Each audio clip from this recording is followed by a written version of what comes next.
What's up, guys? It's Rey-Jay back with another video. And in this one, I want to break down what's happening with SPY, Tesla, and the overall markets. I'm also going to talk about some very important levels to watch for as we're seeing some new developments on these charts. Just know that I am not a financial planner, so take nothing I say as financial advice. And also, if you guys can, please check out my Moomoo link. If you deposit $100, you're guaranteed 5 free stocks. If you deposit $1,000, you're guaranteed 15 in total. Not to mention 8.1% APY on uninvested cash. The offer ends very soon, just 2 weeks. Anyways, now let's talk about the market. So I just wanted to say that we got CPI, everything was as expected.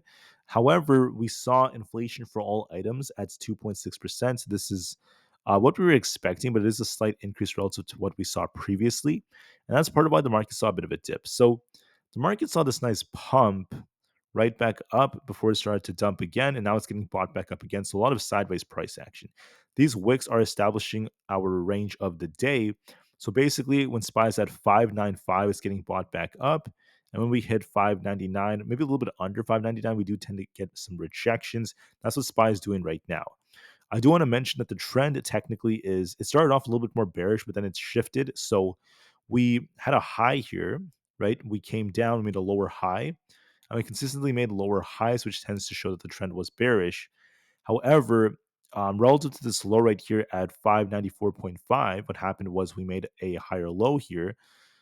So this higher low kind of shows us that there are buyers defending SPY now, but simultaneously, because we had a lower high compared to this high right here from yesterday, this is showing signs that there's also weakness. So this tells us the market is just completely range bound, and we're going to likely remain this way for some time.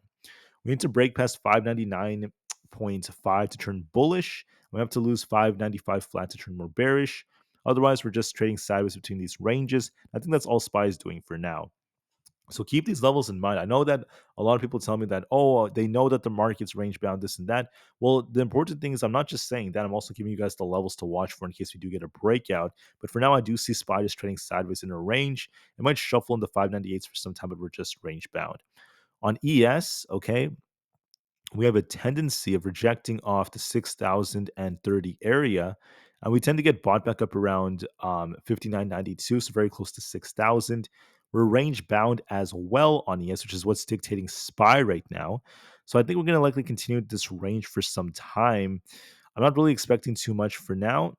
I think that we might attempt to push higher just a little bit to get back closer to about 6,030. Otherwise, I just see a lot of sideways price action on ES. If we break 6,040, we get another push higher. And if we lose 59.94, we're going to be looking for a dump back down. It's about 59.80 or below. Otherwise, we're just range bound until that finally happens. We're just range bound. On Nvidia, we look a little bit more bearish because we have a double top like structure. I mentioned everyone we might be looking for a push for 150. We came just short of that target, hitting 149.7. So it came just short of my target, and now it's starting to dip. So there is a risk of this dipping closer to about 146.5, that eventually 145. Might dip a little bit more on Nvidia. There's a little bit of weakness building on it. On the other hand, we have Bitcoin, which pumped very nicely to about 93,000. We have support to watch for at about 92,000. I think we're just going to be looking for a small dip and a bounce again. But overall, Bitcoin is bullish. It's very, very strong, very bullish compared to the markets. So it could dip a little bit back down to about 92,500, if not 92,000 flat if that fails us, but then it could bounce again. So look for a little bit of a dip, and then we'll see if we get a bounce from there. For Tesla, Tesla is range bound as well. We have this rejection that came off 340, and also we have tough resistance at 336, 333, and then 330 flat. And then if we don't hold above 330, we're looking for the main support right over here around 325.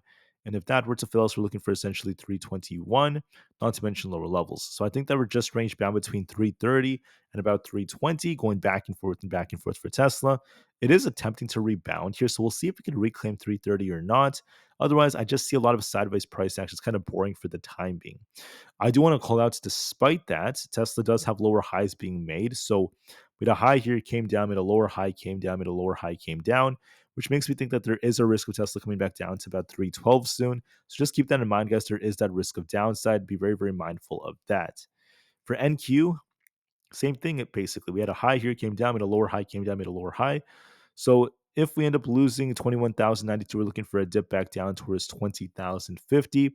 and we have resistance around 21,150. So I think we're just range bound, but there is a risk of us retesting 21,000 flats. So look at resistance at 21,150 and then support at 21,000 flats, 21,092. I think we just trade sideways between these EMAs, but we could be dipping later on since there is still technically a downtrend that's been established. Same thing with the QQQ. It is trying to rebound, but notice that the 50 EMA is slowing it down at 512.5. We're making lower highs as well, which is showing a sign of weakness. And if we lose 510, we start dipping lower. So this is still range bound. I think there's a risk of this dipping lower. But for the time being, we're just stuck between 510 and 512.5 ish. So I just see us trading sideways for now, but there is that risk of downside. For Apple could be rejecting. We're just range bound as well between 225 and 222, going back and forth and back and forth. If 225 breaks, we're looking for 227. If we end up losing 222, we'd start dumping as well. Otherwise, we just remain range bound. For a few more, we have the IWM, which is trading sideways, very, very choppy right now between 240 and 238. If 238.5 fails us, still we're looking for 236. Otherwise, I just see a lot of sideways price action perpetuating. For coin, we're kind of dipping right here. We tried to pump only to see a rejection. We need to reclaim 320. Otherwise, there's a risk of us returning to these lows towards 305. Amazon's more bullish. We're looking for essentially 214 to be tested. It's going to continue to break out most likely as we're breaking structure here. Nice inverse and shoulders breakout. So I think 214 is likely coming. As long as we don't lose 212, we favor upside. If 212 fails us, we could be tipping back down to 210, but this is favoring upside. Meta is also flat right now. It might be retesting 583-ish, but overall, it's just very, very flat. For Microsoft, excuse me, this might be pushing up for about 424. Otherwise, I do see a little bit more upside potential in it as it's trying to bounce. Google may also attempt to bounce, so it hit our target of 180. I said 180 is likely coming. That was correct. Now it's trying to bounce, so we'll see if we could try to get back up to 182. Might try to rebound just a bit.